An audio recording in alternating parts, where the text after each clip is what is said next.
For analysis, let's go to Emile Irani. He's a professor of international relations in Madrid, Spain. Thank you for joining us on the program today, George. Now, 1 year on, we've got different angles, political angles that is, different fronts. What's your assessment of the conflict? Well, good evening. Thank you for having me. Listen, I'd like to put it more into a wider perspective, historical perspective. This conflict did not begin on October 7. It began almost 70 years ago in 1948, with the first Nakba, which is when the Palestinians were forced out of their villages and so on and so forth. And since then, we've had a series of wars, 1948, 56, 67, 73. And then we've had the almost 4 invasions of Lebanon, 1978, 2006, 1982, and now. So basically, the focus on October 7, despite the fact it was a horrible terrorist attack, basically the consequence of that attacks are terrible humanitarian-wise, and also major violations of international laws and international human rights. We saw that, for instance, with the ICC meetings and probably a decision soon to issue an arrest warrant. So that's the immediate dimension. The wider dimension is also a failure of leadership on all sides in the Middle East, all sides, I say, Israeli, Palestinian, Egyptian, Lebanese, you name it, that they allowed this situation to fester and to end up in this kind of a mess we are in now. So given this historical and political context that you speak of, what would you say Israel's goal is now? Originally, it was to get rid of Hamas. Perhaps now that's the goal, to get rid of Hezbollah in Lebanon. You can expand on that.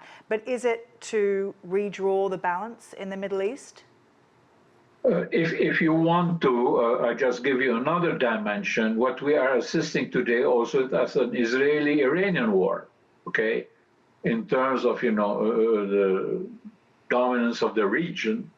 The other dimension too, which very few people talk about, is the nuclear dimension. I think that Bibi Netanyahu, the Israeli government, does not want Iran to possess the nuclear weapon, which they could have, by the way, according to the latest report, in a week or 2 weeks or something like that. It's very imminent.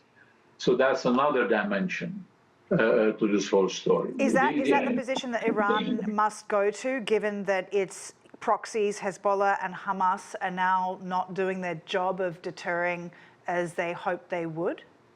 Well, Iran, in terms of what? In terms of using the nuclear device, I don't think so. Exactly. Are we looking at nuclear enrichment or the prospect of nuclear arms? Well, they already are there. They have had enrichment supported by the West and East and so on and so forth. But will they be used? This time they don't have it yet. They don't have it yet. But if the Israeli government decides to bomb one of the nuclear, because they have several nuclear facilities, that can be very dangerous because of the nuclear fallout, which will hurt also America's allies in the Gulf. That's another story. Okay, Saudi Arabia, Bahrain, UAE, Kuwait, and so on and so forth. I don't think we're headed that way. I think that my hunch is that there are secret U.S.-Iranian talks to try to control the situation and not to get it out of hand. Tragedy is that innocent people are being killed every day. In Lebanon, No, that's an interesting point you make about the US potentially having secret talks with Iran. You mentioned the failure of the international actors in this conflict.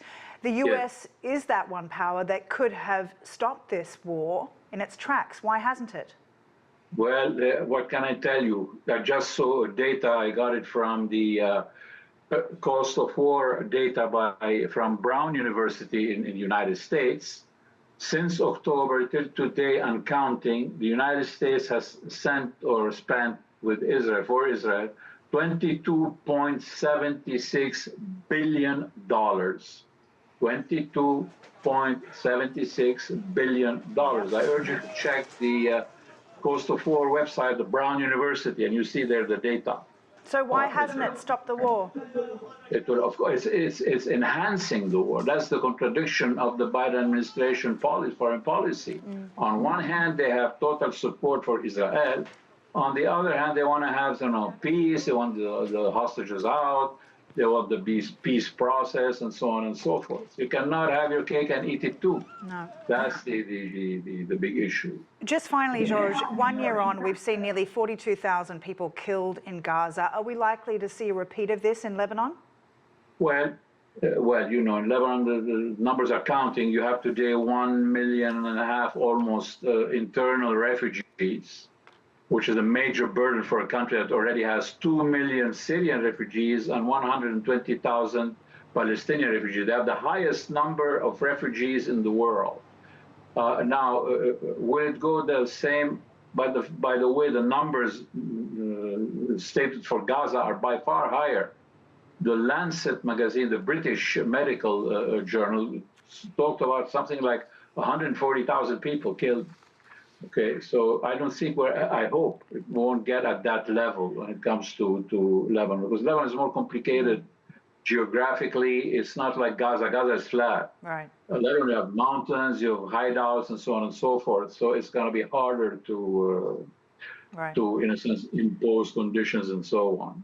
All right, we'll leave it there. George Emile Irani, really appreciate your time. Thank you.